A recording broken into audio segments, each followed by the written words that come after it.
good at what I do, but I never present perfectly. So hopefully I do it a good job today. Okay. Um, so a little bit about myself. I'm Sam. So basically, like James say, I fill vacancy. The big reason why I choose this model is I truly believe if a landlord can build a direct relationship with your tenant, you actually can keep your tenant longer because there is a lot of different um, area that a property manager cannot make a decision for you, but you can give a direct response to your tenant. So being a good landlord is the key to have a long-term tenant. So this is why I just try to do the legwork for everyone. Okay. Okay, so there's only one goal for my presentation today. Filling vacancy, most of you might already know how to do it, but my one goal is I will tell you all my trade secret. Hopefully you can pick up one or maybe two tips that you can apply on your next vacancy filling. Okay. If it is okay, can I ask like how many of you have an empty unit right now? Well, not too many. That's good. How many of you self-manage your properties? A lot. Perfect. How many of you use property management service to fill your unit? 1, 2, 3, some. Okay. So me myself, definitely I self-manage. Obviously, I find my own tenant. Honestly, to those who think, to those who fill your own unit, you already have a competitive advantage. Is the mic on? Okay. Hello, testing. Can everyone hear me okay though? Okay, so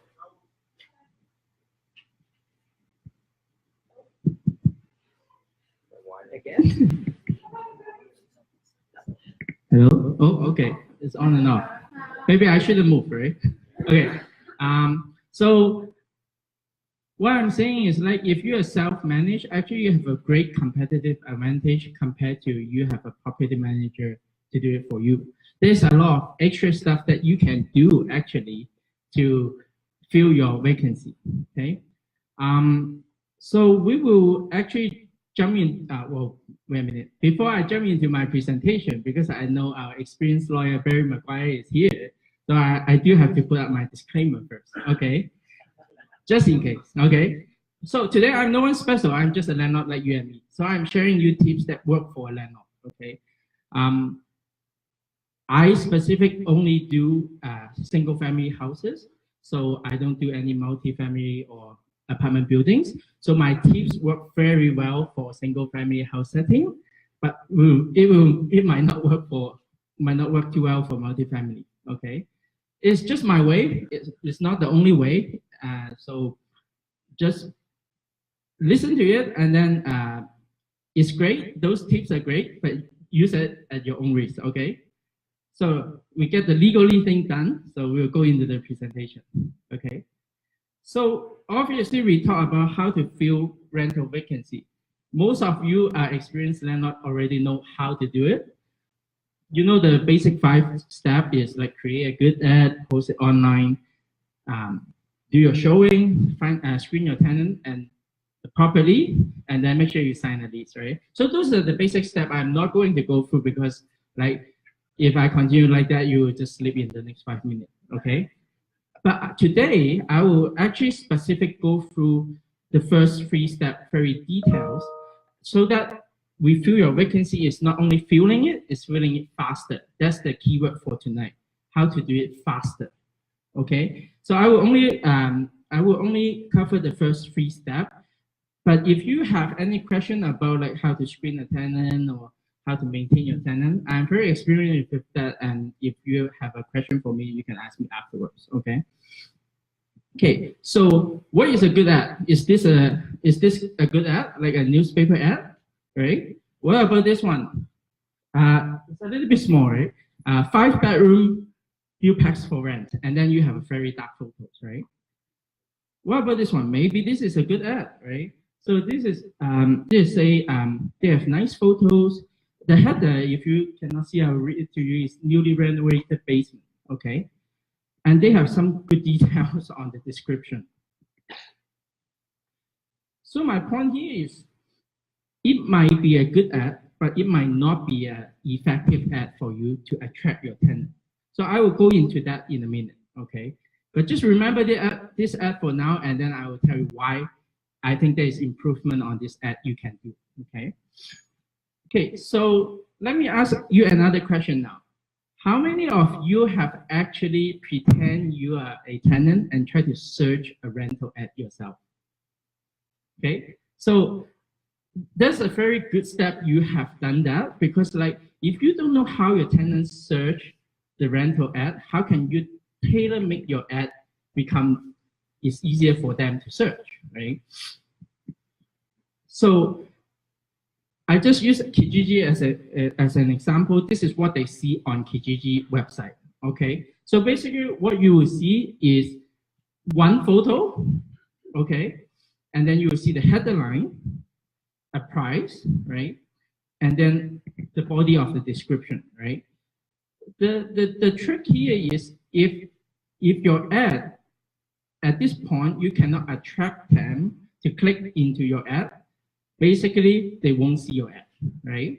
So this is why the tips I'm going to share for you to have an effective ad, not only good, but it has to be effective, you have to have 4 components, okay? So the 4 components has to be sexy photos, killer titles, great body, and attractive pricing, okay? Obviously, everyone like to talk about sexy photos, right? Do we have any selfie expert here? Can anyone tell me if you want to do an angle that for your selfie looks very slim? Where do you put? Which angle do you do? Do you do up or do you do down? Up. Okay. So what about you want to do a funny photo, make it wider, make it look bigger? What do? You do down, so you show your double chin and everything, right? So similar to like that, right? Like this, right? Okay. So the same rule apply on your photos, okay?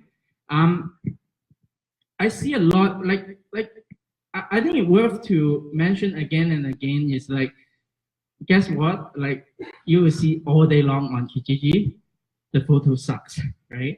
Like they never do it bright enough, they never take a wide angle, right?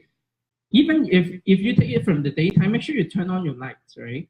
The idea is like, you know how many tenants now actually find the ad through their phone on the app, that their phone, most of the setting is like the dimmest they can set, right? If your photo is so dark, they are not going to click on your ad as well, right? When you're selling something, you make sure your photo capture it. Let's say, this is not the best photo, but for example, if you do market, you have a dishwasher, make sure you have a photo say you got a dishwasher.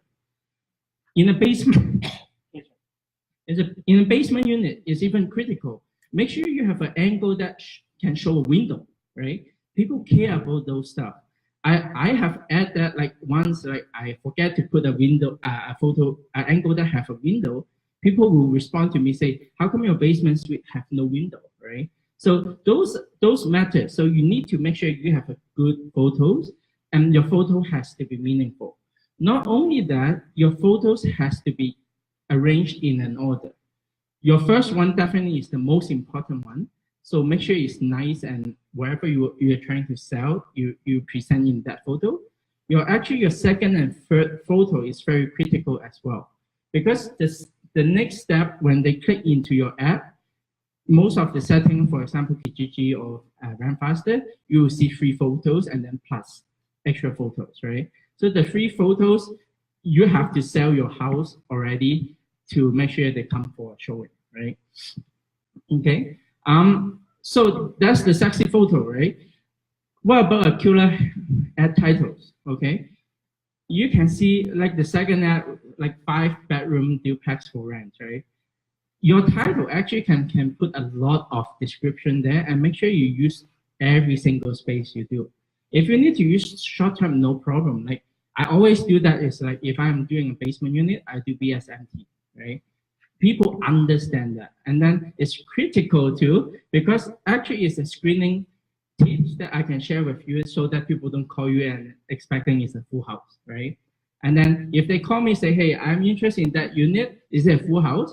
then I know they never read my title. I screen them out right away as well, right? So make sure your message is clear to your target profile. In the title, is it necessary you put a dishwasher? It really depends on your tenant profile, right? For example, if I have a townhouse that I'm targeting maybe a retired couple, my ad might say, sip a cup of tea in your backyard, right?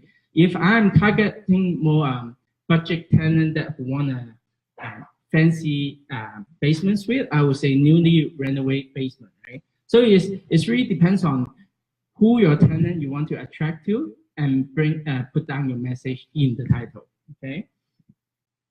Okay, what about great body, okay? Great ad body. So this is just the format I'm going to share tonight. This is the format I use for every single of my ad. This format actually do a lot for me. I can share with you. It's good that it's not too small, so I hope you can read it. So you can see in the very beginning of my ad, I actually put main 4 unit, right? I really, every time someone call me or text me, say I want to see your house, the first question I always ask is like, what is the address, right? If they cannot respond me the address that they are looking at, I know they never read my ad because it's on the first line of my ad, right? That can like save you a lot of time when you in the future when you want to do showing.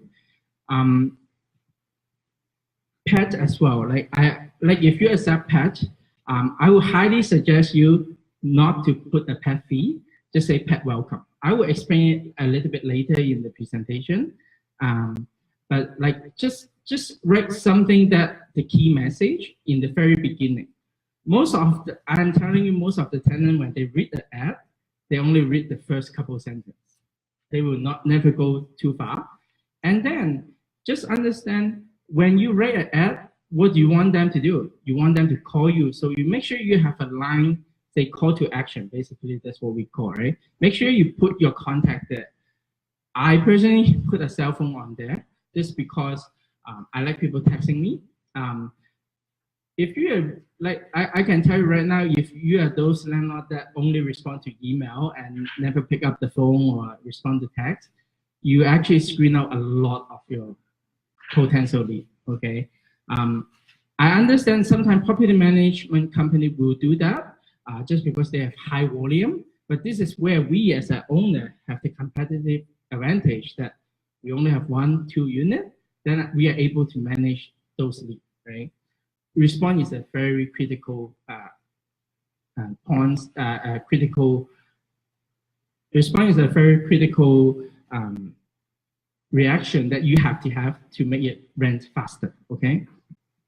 Also, like the credit reference check, those is good to put too because it will screen out those with not as good credit or like, again, like the whole idea for ad body is to help you screen your tenants so that when you rent faster, it's not, you can easily rent it faster, just drop your price, right? But to rent it to the right quality tenant, you have to screen out by other method, okay? And then usually what I do is I like to do point form feature, like feature and then point form wherever I'm selling on the house. And then I will do a call to action again.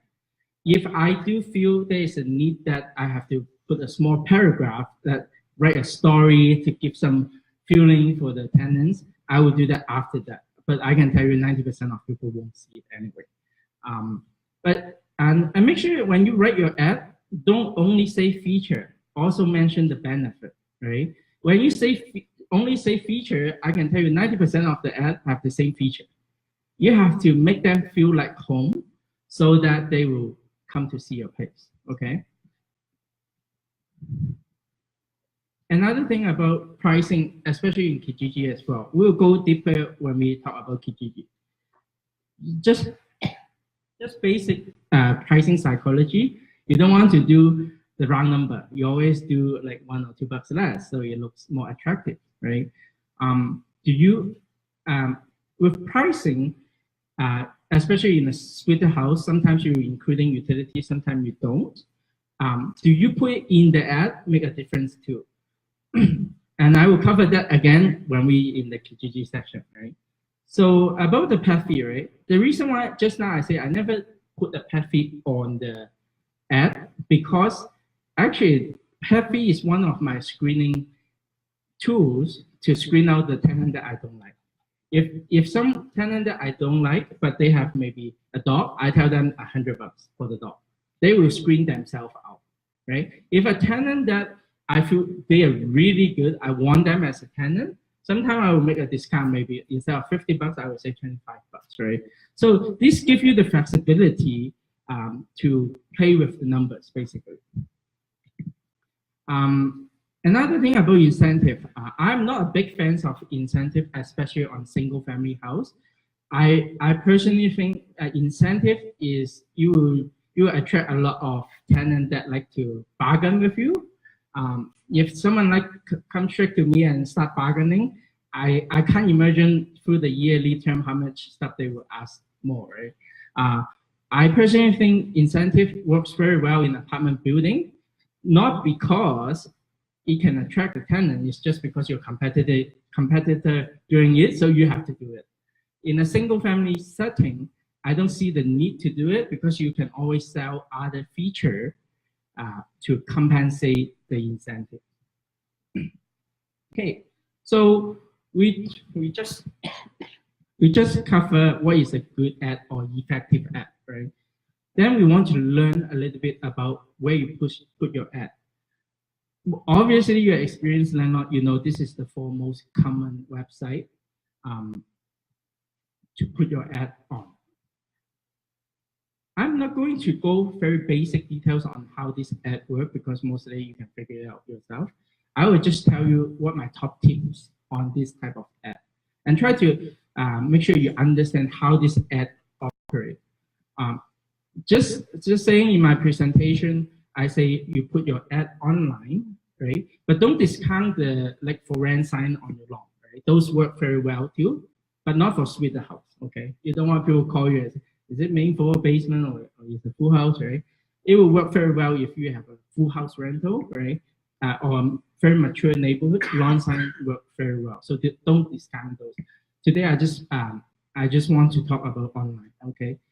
I can tell you, believe it or not, Kijiji, 70% of my qualified tenants are from Kijiji.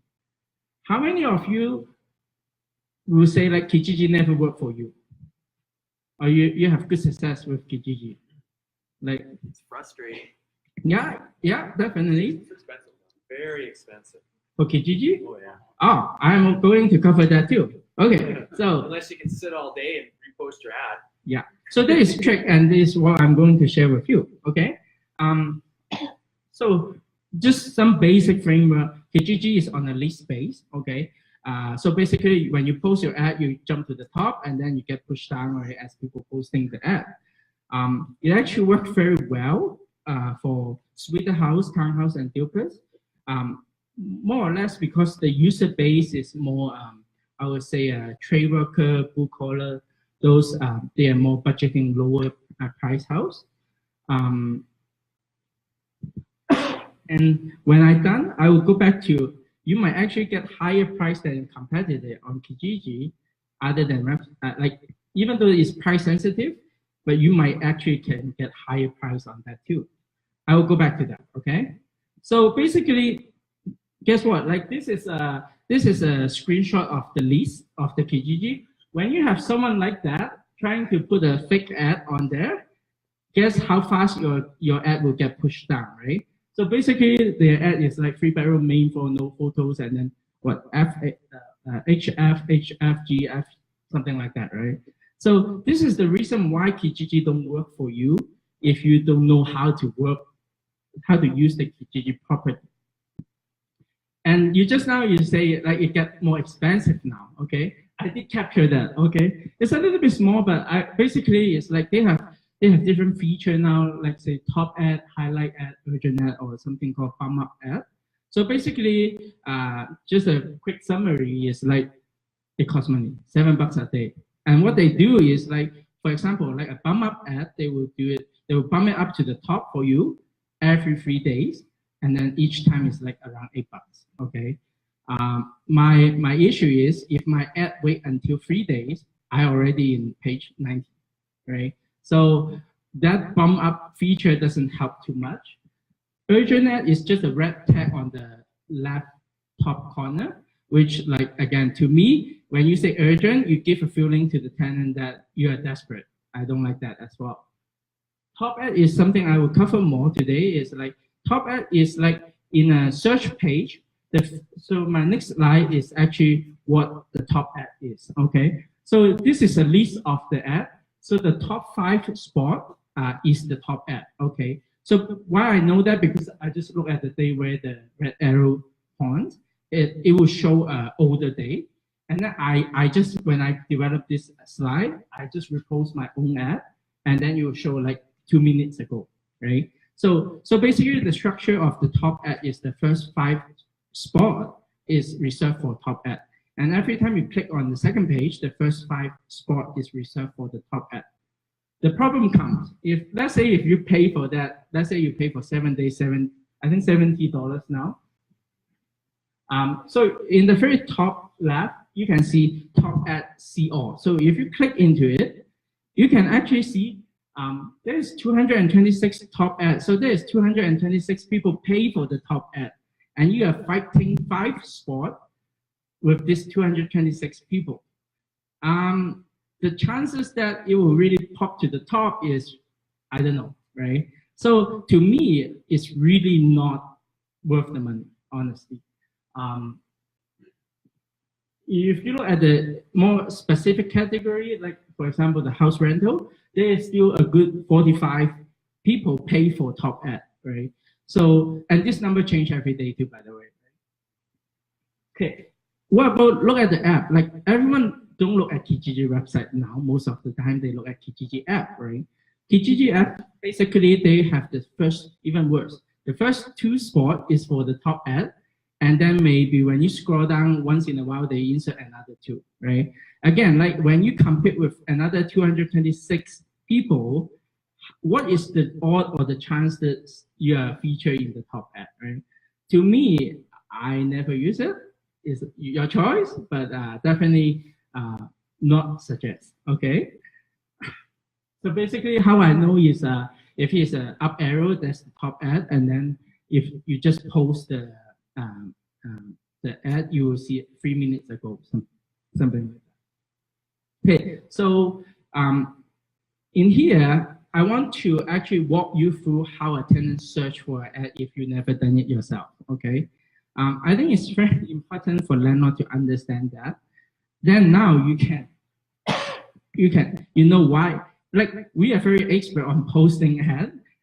Like I can tell you not much landlord actually try to search an ad themselves, okay? So this is an app screen that in Kijiji, so basically you click on real estate on the top, and then you screen out all the posting become real estate, and then what they do is they will add the filter, okay? The reason why I want to show this slide, if you show properly, the filter option is very limited in Kijiji. Basically, the only useful filter for them is the price. Okay, so basically, the first 2 is the category which you already choose. Edmonton is the place you rent, so you're not changing that. Maximum distance is like how far from Edmonton, which is again irrelevant to a tenant if they're looking in Edmonton. And then the next search is ad type. The ad type basically is not house duplex, not like that. The advertisement type is, are you offering or you wanting, right? That's how Kijiji set up. So the point here is like the filter system is only by price. This is what also explains why usage in Kijiji is very price sensitive. Maybe the personality is very price sensitive, so it's more to the app or the website developer. They are only allow you to filter by price. So basically, you put your budget in 1,200 maximum, or you can put a minimum there, and then there you go, you get your listing. And then you can see the first one is actually $11.99. Do they pop up the 1,200? They do pop up the 1,200, but this is not by it's not short by the price point. a short buy again, like when you post your ad, right? So we go through all this thing about Kijiji. So what is the trade secret I'm going to teach you? And guess what? You are right. Like you have to post your ad every day. You can't be lazy. That's the trick. But I don't have all the time to post the ad. There is actually a specific time you want to post your ad. Do anyone know when? 11 a.m. No, not quite. 5 p.m. Yes. Why? So think about this for a second. A lot of Kijiji users, actually a lot of rental companies use Kijiji as well. And guess when they start posting their ad? 9 to 5. So you will get a lot of success if you post, let's say, after 5, because they are all off now, right? And then now you are on the top of the list for the whole night until tomorrow at 9, right? So to post it smartly, then you have more success. Or maybe in the weekends. Weekends does help as well, right? Because they don't work in the weekend. Well, there is definitely an exception. I do see rental company post after 5 or in the weekend. But the idea here is like you want to, if you cannot post as often as you can, then choose a time that it will help you the most success. Me personally, all my ads, I always post every day. If I can, I always post 2 times a day, right? That's the only key that how your Kijiji will success. Okay, and then also this is where the pricing you want to consider. One of the pricing strategy I like to do for basement unit especially is anything under $1,000 flies. So if you have a basement unit, you will charge flat rate utility. Try to not including the utility and post on the app. For a full house, anything under 2,000 flies as well, right? So these are some little trick that you will get more lead generation by Kijiji if you understand how the system works. Okay, so that's Kijiji. What about Rentfaster? I can tell you Rentfaster, 15% of my qualified tenant actually from Rentfaster.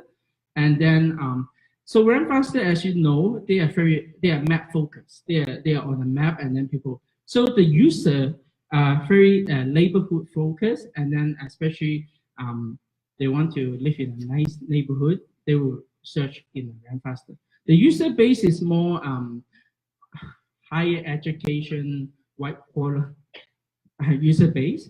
So you will have a lot of success on like condo unit, furnished rental, or single family house. The reason why they work better for like outside out of town like Ladue or Beaumont, because like Kijiji actually don't have the option to choose Beaumont or Ladue.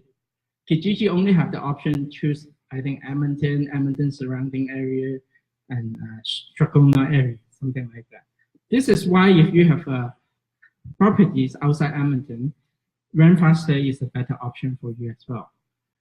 The problem with Rentfaster is like everyone is right in your face, so you are very subject to your competitor. Whatever they charge is what you can charge.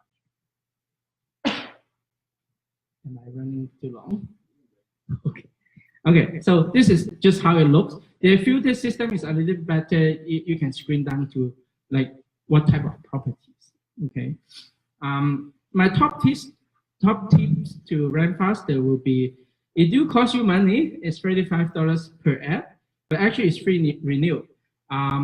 If you happens to have a suited unit that empty for like from May to June, and you're able to fill property, you actually can use the same ad for both house.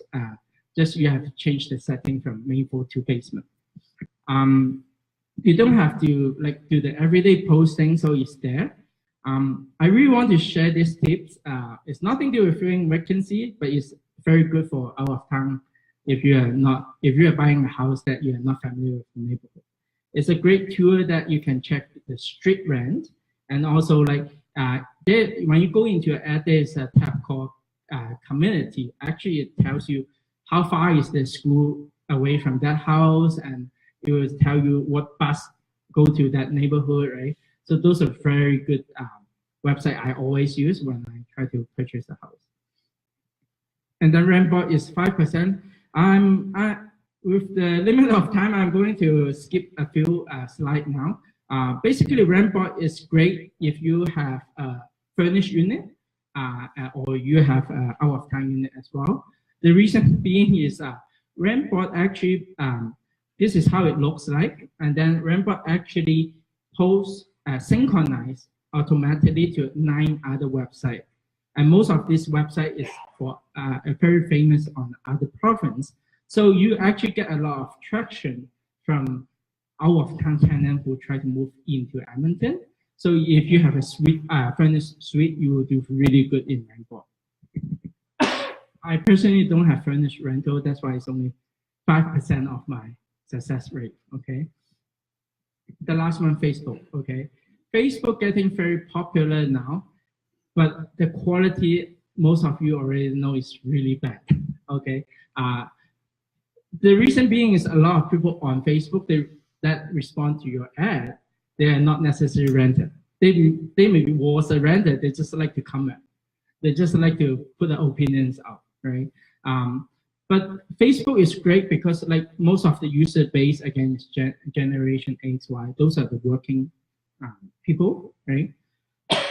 But with my experience, I can tell you, it works best if you have pet rental because they have specific group. But it works best if your unit is cheaper. Okay, if you like, I done that before. I tried to market my 1600 basement unit in Millwood. I get nailed down very hard because everyone call me slumlord. I'm trying to ask for too much money. Right, the user base just cannot. Usually, like looking for more budget house. Okay, so this. Interesting about marketplace, they do have map as well. I can tell you, forget it. It's never going to work for you. The map is so hard to use. And then the tips for Facebook, obviously, those private group, the closed group, you will get a lot of success with pet rental. So if you want to take photos of this, these are all the group I'm with. And then I generate a lot of lead from those groups. Pet-friendly Edmonton rental is the best I use because most of my unit attract pet, and a lot of those people inside that group are actually struggling to find a rental place because of their pet. So that's why this group was there for them to easy to search for houses. Okay, so so this is the last step is respond and showing. I will just touch it. I won't go too deep on this, but there's a few stuff you want to understand here as well. When you respond a lead, when someone responds to your lead, actually this is where the interview start, right?